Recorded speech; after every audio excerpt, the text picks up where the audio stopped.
recuerden que nosotros hemos pasado unidad 0, que fue en el fondo los contenidos del año pasado que debíamos profundizar, luego la unidad 1, que tenía que ver con democracia y formas de gobierno, y también de participación y ciudadanía, y ahora estamos con la unidad 2, que se inicia con, como con sistemas, como acceso a la justicia y sistema judicial, ¿ya? Hoy día en particular lo que vamos a trabajar es sistema judicial y la reforma que hay al sistema procesal penal, ¿ya? Vamos a trabajar esos temitas. Y bueno, antes de comenzar propiamente con lo que es el sistema judicial, es importante como entender en qué clasificación se encuentra esta idea de poder judicial. Por lo tanto, vamos a hablar de los famosos poderes públicos o los poderes del Estado, ¿ya? Que de acuerdo a esta idea de Estado de Derecho, sabemos que los poderes del Estado deben estar separados unos de otros, pero que además son interdependientes entre sí, ¿ya? Es decir, tenemos independencia, pero entre sí tienen relación, ¿ya? Y uno depende del otro de todas formas. Bueno, el primero como de estos poderes públicos o poderes del Estado, y digámoslo aquí en Chile es uno de los más importantes, el que tiene mayor poder, de alguna forma, es el poder ejecutivo. El poder ejecutivo es el que se preocupa de la administración del Estado y que está liderado por el presidente, ya en este momento por el presidente Piñera. Eh, como les decía, el poder ejecutivo es hoy día el que tiene mayor peso porque de alguna forma el Poder Ejecutivo cumple con otras características que tienen los otros poderes, ¿ya? Aquí en Chile se habla de un hiperpresidencialismo y que es la herencia que hemos tenido de otros sistemas, o sea, que venimos heredando desde 1833, ya desde ese momento que hablamos de que el poder del presidente es importante. Ya, por lo tanto, tenemos el poder ejecutivo que, como les digo, se preocupa como de la administración del Estado y está liderado por el presidente, sus ministros y todo como los otros funcionarios que también forman parte de la administración. Ejemplo, los alcaldes, los concejales, los intendentes, los gobernadores, core, etcétera, ¿ya? Luego tenemos el poder legislativo, que el poder legislativo se dedica a la eh, generación y aprobación sí, aprobación, no sé cómo conjugar el término, como denegar o rechazar, bueno, rechaza también leyes, pero se dedica a todo lo que es el aspecto legal, ¿ya? El poder legislativo, por lo tanto, crea y actualiza y crea permanentemente leyes, ¿ya? Las aprueba. El poder legislativo está liderado o está compuesto en realidad en nuestro país por dos cámaras, por la Cámara de Diputados, que es la Cámara Baja, y por la Cámara de Senadores, que es la Cámara Alta, ¿ya? Eh, y hace muy poco tuvo, de la mano de la expresidenta Bachelet, una reforma que hizo aumentar el número tanto de diputados como de senadoras para hacerlos más representativos a la ciudadanía, ¿ya? Todo lo que emana del poder legislativo tiene que ver con el ámbito de la legalidad, ¿ya? Reglamentos, decretos, leyes propiamente, etcétera. Ya todo lo que tiene que ver con el poder legislativo, por lo tanto, es del ámbito de la legalidad. Por lo tanto, no se involucran ni con la justicia ni con la administración, solamente aprobación o generación de leyes. ¿Ya? En algunos casos se preocupa de la fiscalización y de alguna forma le da el pase al poder ejecutivo. Ya tiene funciones ahí como de fiscalizar, puede llamar a acusación constitucional a ciertos ministros, pero siempre desde el ámbito legal, ¿ya? Es decir, cuando cita, por ejemplo, a un ministro de Estado o al mismo presidente a, a revisar su gestión en el gobierno, lo hace a partir de que si se lo está haciendo de acuerdo como lo dice la Constitución o no, ¿ya? Siempre es ese el ámbito del poder, o sea, del Congreso. Y recuerda que diputados y senadores son elegidos de manera democrática, ¿ya? A diferencia del Poder Ejecutivo, que ahí solamente elegimos al presidente, a los alcaldes, a los concejales, y próximamente vamos a elegir a los intendentes, pero no votamos por los ministros, tampoco votamos por los, bueno, en la actualidad no votamos por los intendentes, por los gobernadores tampoco, entonces hay una serie de funcionarios dentro del Poder Ejecutivo que todavía no son elegidos democráticamente. Y finalmente tenemos el otro poder, que es el Poder Judicial, ¿ya? Y que se dedica, por lo tanto, a la administración de la justicia. Es ese el único ámbito en el cual se desenvuelve el Poder Judicial, ¿ya? Es súper importante el, que se dedique como únicamente a esa labor y de hecho es el único poder que de alguna forma no se involucra en las labores del otro, ¿ya? Es el más independiente de por sí. Eh, entonces, eso. ¿Tienen alguna duda hasta acá con respecto a los otros poderes del Estado? Si no, para continuar. No, profe. ¿No? Ya, súper. Es súper importante que se acuerden de la definición en la guía que les subí, es súper larga, ya tiene como 7 páginas, pero porque incorporé el contenido de lo que es el Poder Ejecutivo y el Poder Legislativo, ya incorporé todos los detalles que tenemos sobre ese aspecto, además del judicial. Entonces, para que no se asusten de alguna manera con la envergadura de la guía. Eso, ya. Entonces, el Poder Judicial, ¿cómo se estructura? Eh, tenemos, por una parte, que, bueno, el Poder Judicial está constituido por tribunales autónomos, ¿ya?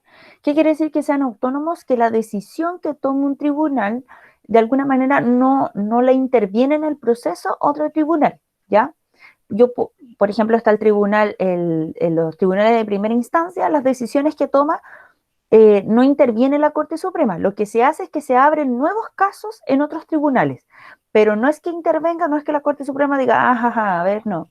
Tribunal de primera instancia, por favor, deja hasta acá tu proceso y no lo hagas de esta forma, sino que son autónomos y en la medida que van tomando decisiones, puede venir otro tribunal a reabrir ese caso, ¿ya? Pero son autónomos en las decisiones que toman y en su funcionamiento.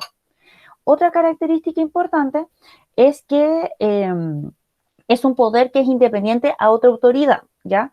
En el ejercicio de sus funciones. ¿Qué quiere decir eso? Que el presidente, por ejemplo, no puede involucrarse en el proceso que esté desarrollando un tribunal, ¿ya? Y no puede decir, oiga, no, es que esta decisión es súper arbitraria, usted no puede hacer eso, no puede declararlo culpable, porque en realidad no es culpable. No, el presidente no puede como involucrarse en eso. El poder legislativo tampoco, a pesar de que son ellos en el fondo quienes eh, elaboran leyes, quienes son los encargados oficiales de elaborar leyes y por lo tanto, sin la ley no existiría el Poder Judicial, porque el Poder Judicial lo que hace es, en torno a la ley, eh, tomar acciones si es que se ha cometido alguna infracción a esa ley, ¿ya? O se ha alterado. En el fondo, el Poder Judicial es uno de los más importantes para entender o para llevar adelante el Estado de Derecho, ¿ya?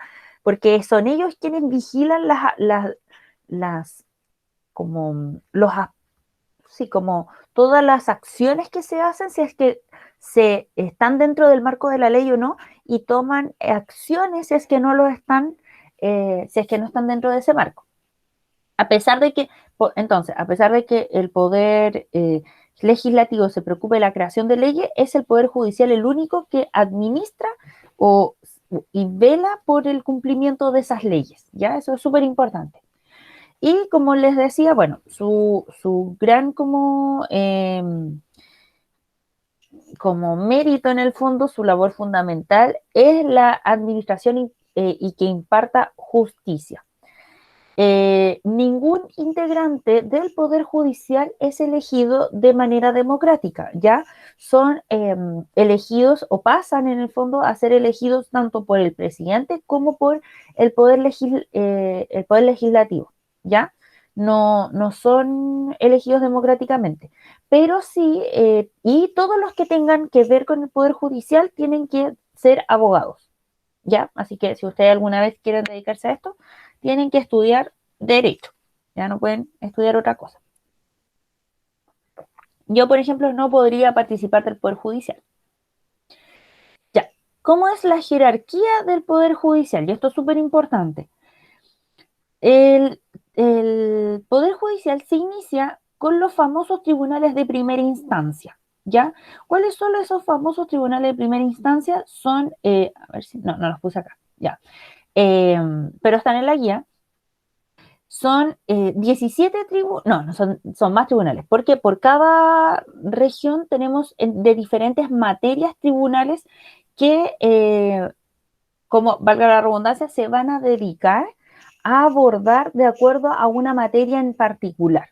Por lo tanto, vamos a tener juzgados civiles, de familia, laborales, de previsión, etcétera, ¿ya? Hay un sinfín de, por ejemplo, también juzgados del crimen, de garantía, etcétera. Vamos a tener diferentes tribunales que son, como bien dice la palabra o el término, de primera instancia. Si yo quiero abrir un caso para, no sé, demandar a mi expareja por pensión alimenticia, al primer tribunal al cual recurro va a ser al tribunal de familia, ¿ya?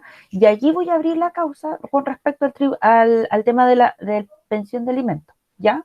Si si resulta que la pensión, el Tribunal de Primera Instancia indica que la pensión de alimentos es muy baja con respecto a lo que yo necesito no sé, para que mis hijos vivan y vivan en buenas condiciones, yo lo que puedo hacer es, si es que no quedo satisfecha con la resolución del Tribunal de Primera Instancia, yo lo que hago es recurrir a la Corte de Apelaciones, que es un tribunal de segunda instancia, ¿ya?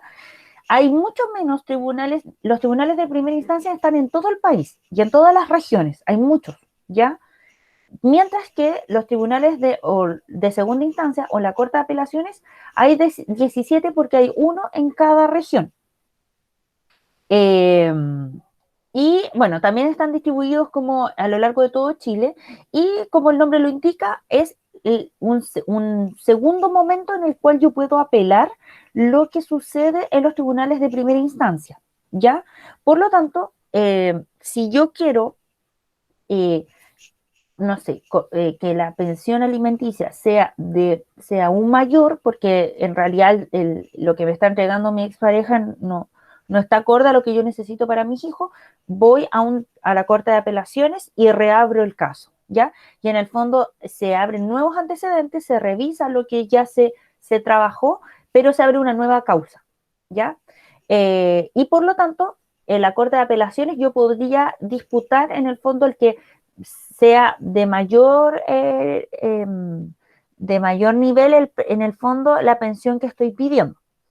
Si, por ejemplo, la Corte de Apelaciones reafirma lo que ya me dijo el Tribunal de Primera Instancia, el Tribunal de Familia, lo que yo puedo llegar a hacer es llegar a la Corte Suprema, que es el tribunal, bueno, como bien indica ahí, supremo, es el último eslabón de esta cadena, ¿ya? Eh, hay 21, bueno, está compuesto por 21 ministros y es la última instancia en la cual yo puedo apelar, ¿ya? En la cual yo puedo reabrir un caso y poder determinar la decisión o revertir la decisión que se ha dado tanto en los tribunales de primera instancia o tanto de segunda, ¿ya? Esta es la última, no hay más posibilidad. Ahora, lo que diga la Corte Suprema es la decisión final que se toma, ¿ya? No se reabre el caso si es que la Corte Suprema determina o toma una decisión. Si por lo tanto la Corte Suprema reafirma lo que se ha dado, lo que dijo el Tribunal de Primera Instancia y luego la Corte Suprema, o sea, la Corte de Apelaciones, no hay posibilidad de reabrir el caso, ¿ya?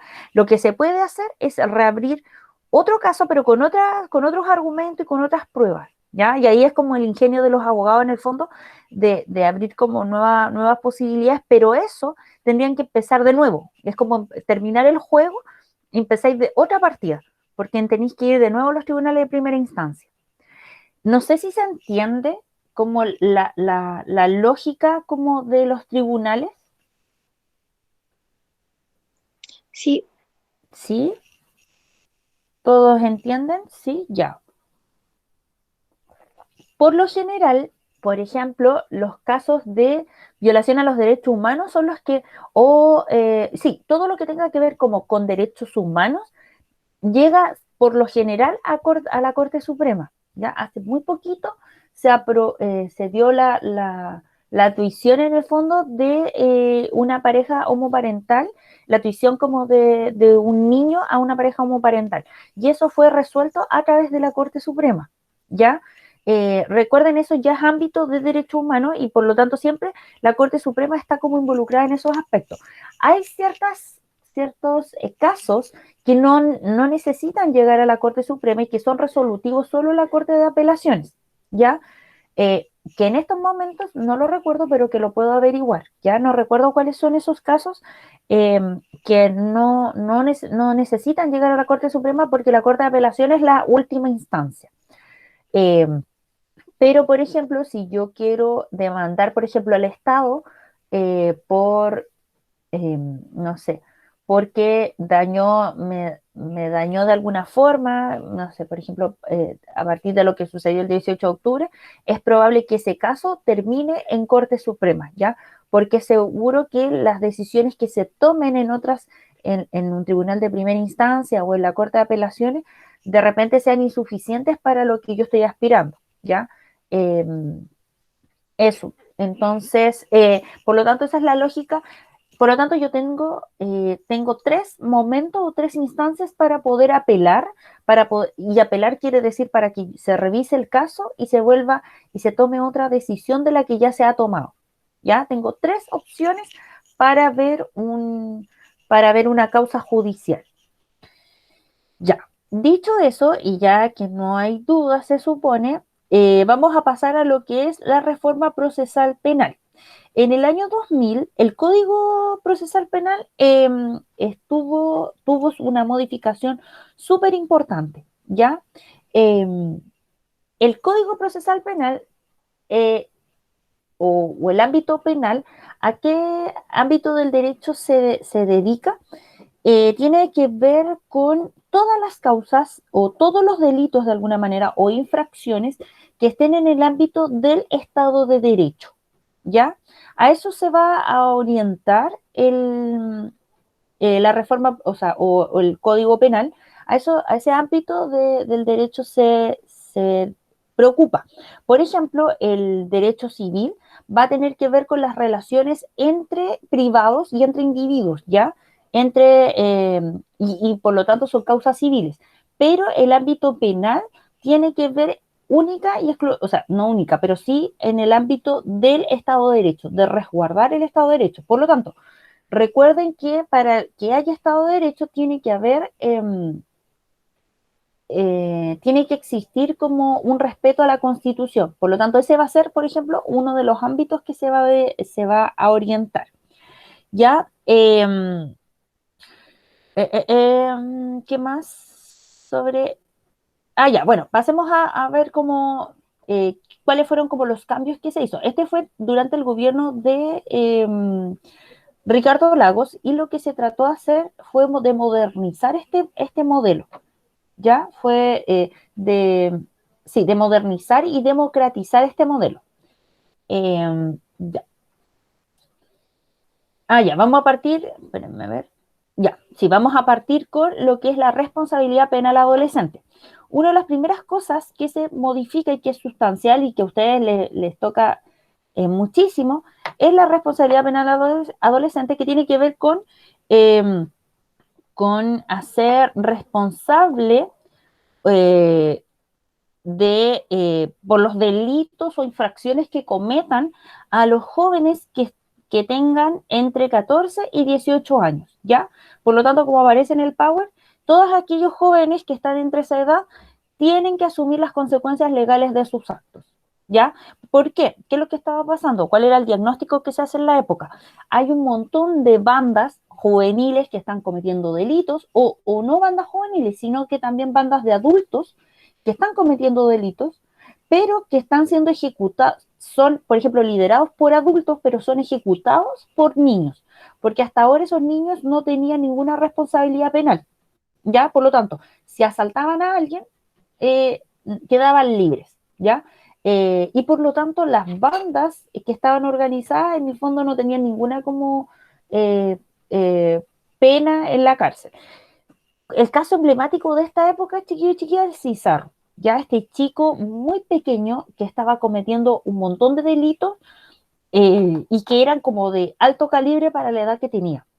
Ya esa es como súper bueno, estaba como, se daba por la tele un montón de otras bandas juveniles de niños que no iban al colegio y que se dedicaban solamente a delinquir y que en el fondo no había como de qué manera detener esos actos. Entonces, ¿cuál fue la idea de esta responsabilidad penal adolescente? Bueno, bajar el rango de edad para que puedan cumplir sus responsabilidades. Eh, por una parte, lo que se busca es prevenir, es decir, que los jóvenes digan, oh, tengo responsabilidad penal, por lo tanto voy a dejar de delinquir, porque seguramente esto me va a llevar consecuencias legales y yo no quiero tenerlas. Entonces, por una parte era prevenir el delito de los más jóvenes que estaba en ascenso, o la utilización de los más jóvenes para los delitos que quiera cometer los más adultos. Obviamente, respetar los derechos humanos y también los derechos de los niños, ¿ya? Eh, y finalmente, y esto es súper importante, lo que se busca es la reinserción. Es decir, que el hecho de que asuman sus actos los jóvenes, sus actos o sus delitos, en el fondo lo que busca es que pasen por un proceso que a los 18 años los haga como reinsertarse como socialmente y no que caigan nuevamente en la delincuencia. ¿Cuáles son las sanciones que se buscaron? Existen dos tipos. Están las sanciones privativas de libertad, que implica que los chicos tienen que pasar un cierto periodo en el Servicio Nacional de Menores, que el CENAME tiene por objetivo, se supone, justamente o sea, proteger a los chicos de situaciones de vulnerabilidad y además entregarles todas las herramientas para que se puedan reinsertar socialmente. Es el objetivo. De ahí a que lo cumpla, bueno, en algunos casos lo cumple muy bien, en otros no tanto, pero ese es el objetivo de Sename y por lo tanto parte de la sanción de del, la responsabilidad penal adolescente es esa, ¿ya? Que permanezcan, por lo tanto, una cierta cantidad de tiempo. Entendiendo también que estos jóvenes que cometen delitos, no solo, y que tienen responsabilidad penal, no solo es porque ellos quieren, y esa es una como de las razones de esto, sino porque también vienen de contextos de vulnerabilidad. Entonces, privarlos de libertad, claro, les quita derechos, pero por otro lado, de alguna forma está velando por su seguridad al protegerlo de contextos vulnerables, ya donde vienen de familias que se dedican como al ejercicio como o que llevan adelante ciertos delitos. Y por otro lado están las sanciones no privativas de libertad que tienen muchas veces que ver con trabajos comunitarios. ¿Ya? La verdad, yo no conozco ninguna sanción no privativa de libertad. Podría buscar algún ejemplo, pero no conozco ninguna. Solo conozco las privativas de libertad, que es las del Sename, que yo no sé si les he contado, creo que sí, que yo hice una de mis prácticas profesionales, la hice en el Sename, por lo tanto tuve la posibilidad de trabajar en ese lugar, ya en el Sename que está aquí en Pudahuel.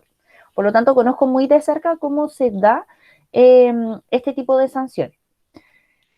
Eso, ¿tienen alguna duda con respecto a la responsabilidad penal adolescente?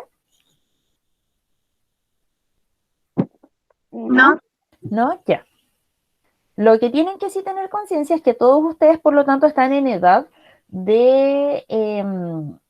están en edad de la responsabilidad penal, ¿ya? Por lo tanto, si cometen cualquier delito, tienen que cumplir con su... tienen responsabilidad o tienen que asumir como las sanciones que implica esos delitos. Así que Esto, la idea es que podamos tener ojo para no cometer ningún problema, pero o sus pares en el fondo, ¿ya? Así que para que lo tengan en consideración. Bueno, la otra gran reforma que se hace al Código Penal tiene que ver con la creación del Ministerio Público.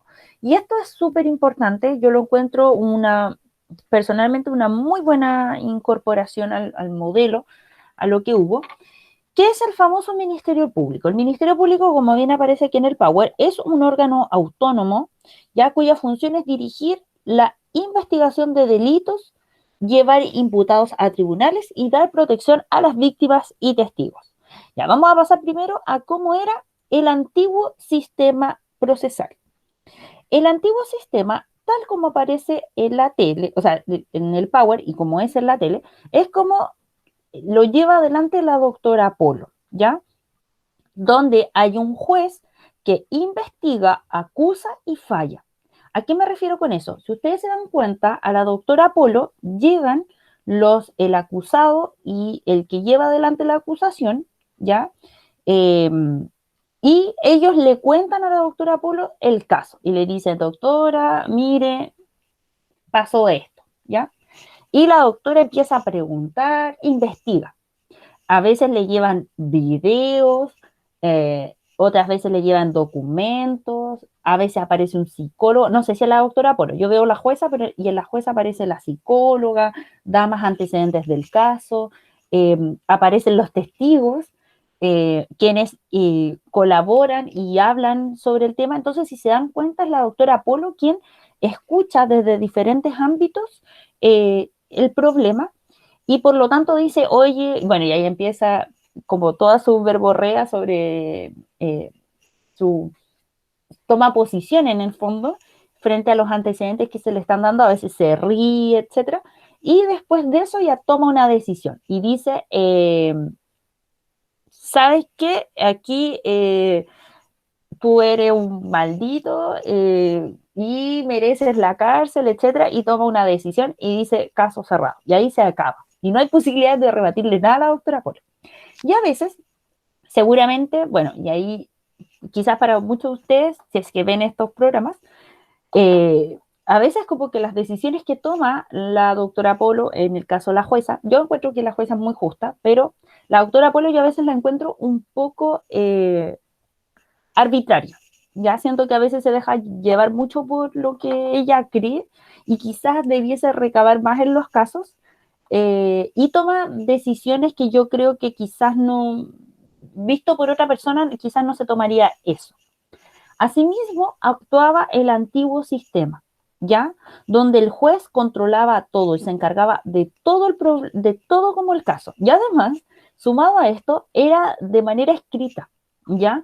Le llegaba todo por escrito, todo lo que se hablaba en audiencia, había una persona encargada con máquina de escribir en muchos casos, bueno, después computador evidentemente, que tomaba acta de lo que estaba sucediendo, pero era todo por escrito y no estaba ni siquiera digitalizado esto, ¿ya?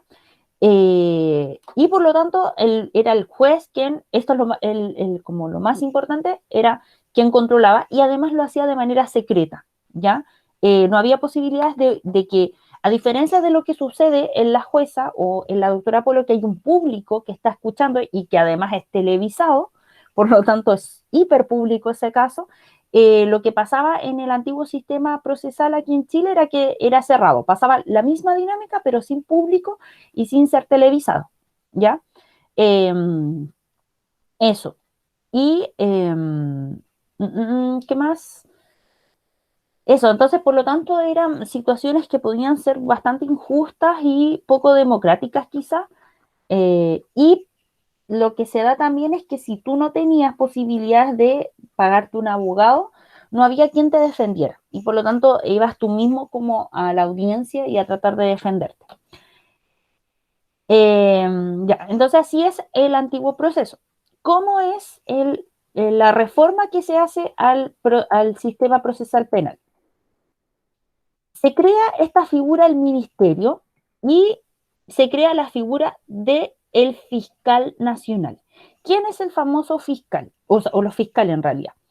es quien se encarga de formular los cargos y es quien dirige la investigación en colaboración con carabineros e investigaciones, ¿ya? El fiscal, por lo tanto, va a seguir existiendo el juez, pero el fiscal va a ser el encargado de llevar adelante la investigación. Por lo tanto, el fiscal no va a estar involucrado en las decisiones que se toman, solamente va a tomar todos los antecedentes que hayan del caso y se los van a presentar al juez, ¿ya? Y además, el fiscal va a estar fiscalizado por, valga la redundancia, por un juez de garantía, ¿ya? Por lo tanto, el juez de garantía va a estar permanentemente observando lo que haga el fiscal y que las decisiones que tome el fiscal sean las más adecuadas y no vulnere el derecho de las personas. ¿Ya? Eso es súper importante. Por lo tanto, en algo tan esencial como es la investigación, ya no va a estar en manos del juez y por lo tanto, de alguna forma, las decisiones de los jueces va a ser mucho más expedita, porque lo que hace el fiscal es llevarle ya resuelta de alguna forma como todas las partes al juez para que pueda tomar la decisión. Y como les digo, es una persona diferente. Por lo tanto, los sesgos que pueda tener porque algo que pasaba mucho antiguamente y que ustedes lo pueden ver en el caso de la jueza, la doctora Polo u otro programa, es que si llega alguien con el cual tú empatizas mucho, puedes tomar decisiones que a veces no sean las correctas, ¿ya? Eh, Muchas veces uno empatiza, no sé, vayamos al ejemplo que hubo hace muy poco del Ministerio de la Mujer. No sé si vieron que hubo un video que circuló del Ministerio de la Mujer de un abuelito que era un agresor y un abuelito que en el fondo se lamentaba porque su nieta estaba siendo agredida y en el fondo tenía que ella estaba pagando como casi las culpas que él había cometido, ya este delito en el fondo de agredir a su pareja durante toda la vida.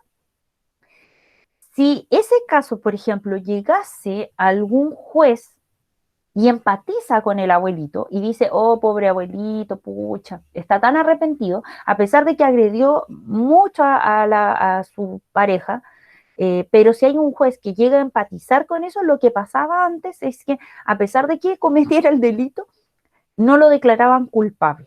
Porque decía en el fondo que, no sé, tenía razones para hacerlo, de que ya estaba en una edad avanzada, de que se veía arrepentimiento, etcétera.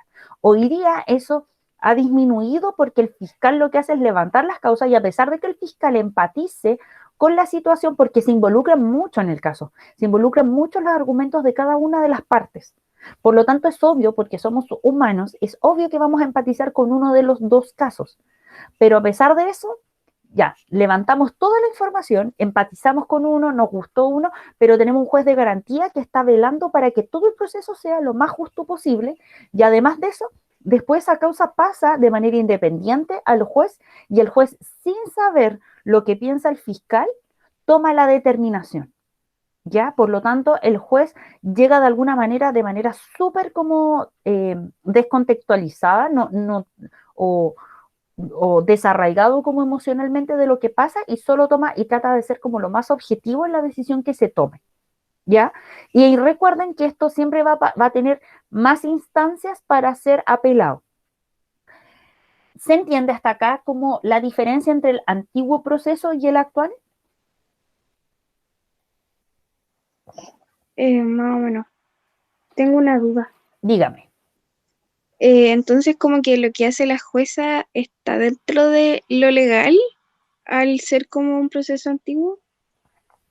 Ah, ya. Lo que hace la jueza, sí, la jueza cumple como las funciones de un tribunal común, pero tengo entendido que las decisiones que toma la jueza igual de todas formas tienen que pasar, es como cuando te defiende un abogado, pero de todas maneras tienen que pasar a tribunales, sus decisiones no son decisivas porque no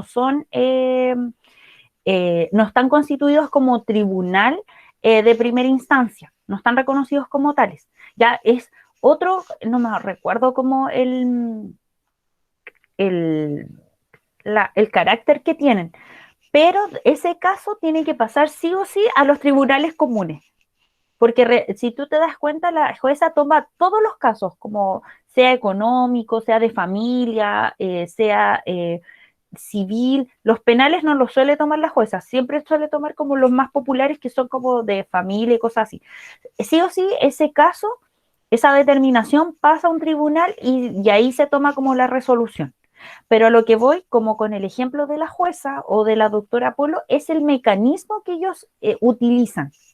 ¿Ya? Obviamente está dentro de lo legal porque la jueza se basa en la Constitución y en códigos, ¿ya?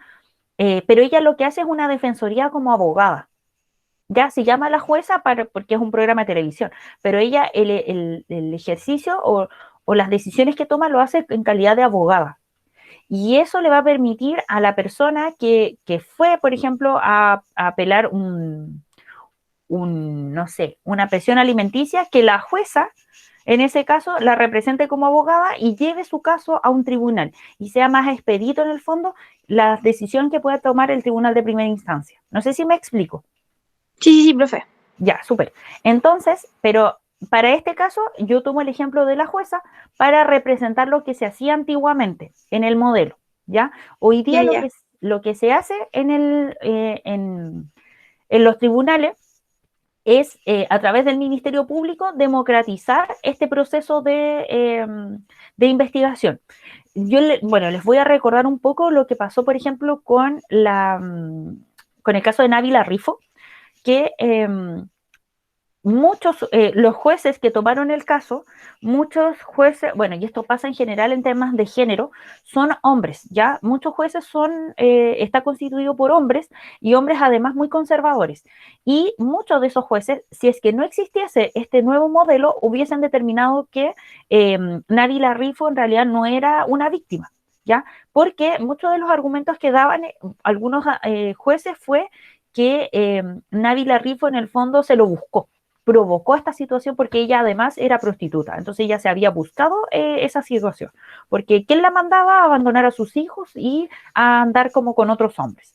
Entonces, muchos de esos casos ustedes lo pueden, y esto hoy día además está todo digitalizado, por lo tanto ustedes pueden meterse a la página del Poder Judicial y ver en qué va cualquier eh, situación judicial, cualquiera sea de cualquier persona, ustedes pueden meterse, ¿ya? Incluso si tienen como cuestiones familiares, ustedes también pueden buscarlo a través del Poder Judicial y ver en qué proceso va, qué resolución se tomó, etcétera, ¿ya?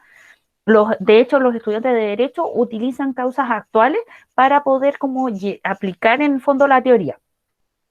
Eso. Y otra cosa súper importante, bueno, aquí está la figura del el juez de garantía, que está velando permanentemente viendo de que en el fondo los fiscales tomen las decisiones como correctas y además entra una figura que para mí es fundamental y que lo hace tremendamente democrático este proceso, que es el defensor público.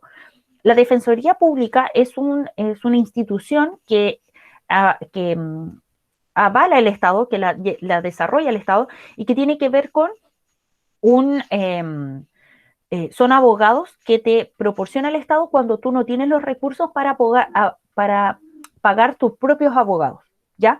¿Por qué? Porque se entiende que toda persona tiene derecho a una legítima defensa, ¿ya? Y eso a mí me parece como súper bueno, porque antiguamente, por ejemplo, alguien que por lo general, bueno, los mecheros y cosas así, las personas que cometen delitos y que son delitos comunes no tienen como los recursos para poder pagarse un abogado. Y a pesar de que ustedes digan como, ay, pero si robó, merece la cárcel inmediatamente, bueno, así como quizás alguien que roba y que tiene más recursos tiene la posibilidad de pagarse un abogado, cualquier persona tiene que tener la posibilidad de ser defendida de manera justa, porque tenemos en Chile, como en muchas otras partes del mundo, la presunción de inocencia. ¿Qué quiere decir eso? Que toda persona es inocente a menos que se pruebe lo contrario, ¿ya?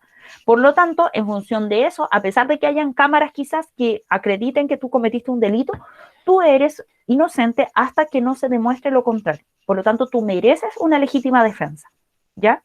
Eh, y eso se lleva a todos los ámbitos, o sea, incluso, por ejemplo, si nosotros, y eso es súper común que, por ejemplo, nosotros hoy día tenemos un apagón Ya, se nos queman todos los electrodomésticos de la casa, se nos quema el computador, estamos para la embarrada con todo esto y queremos, ¿a quién le reclamamos? Ya, le queremos reclamar a Enel.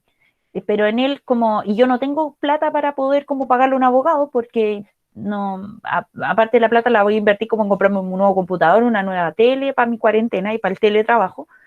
Pero como yo le digo, oye, Enel, ¿es tu culpa el que se me hayan quemado todos estos electrodomésticos? ¿Qué es lo que hago? Recurro a la Defensoría Pública para que me pueda representar en el proceso y podamos llevar adelante una acusación frente a Enel. En esos casos es tremendamente útil y solo es súper común que ahí aparezca, por ejemplo, la Defensoría Pública. Eso, entonces, y antiguamente eso no existía. Antiguamente, si tú no tenías para pagar un abogado, que son carísimos los abogados, era como que te tenías que endeudar o simplemente no llevar a nadie. Y lo que pasaba es que mucha gente iba a los juicios y se defendía sola. Ya como que no había ninguna posibilidad antes. Eh, eso, chiquillos y chiquillas. Espero que... ¿Tienen alguna duda sobre esto? No, ¿No? Ya. Aparte de la Josefa, ¿alguien tiene alguna duda? Ya, perfecto. Entonces, vamos a pasar a la actividad que está en Classroom. La actividad que yo le subí tiene 3 partes, pero una de ellas es opcional, ¿ya? Así que por el tiempo, lo más probable es que no lo van a alcanzar a hacer. ¿Se ve la pantalla o no? No, acá, a ver. Acá está.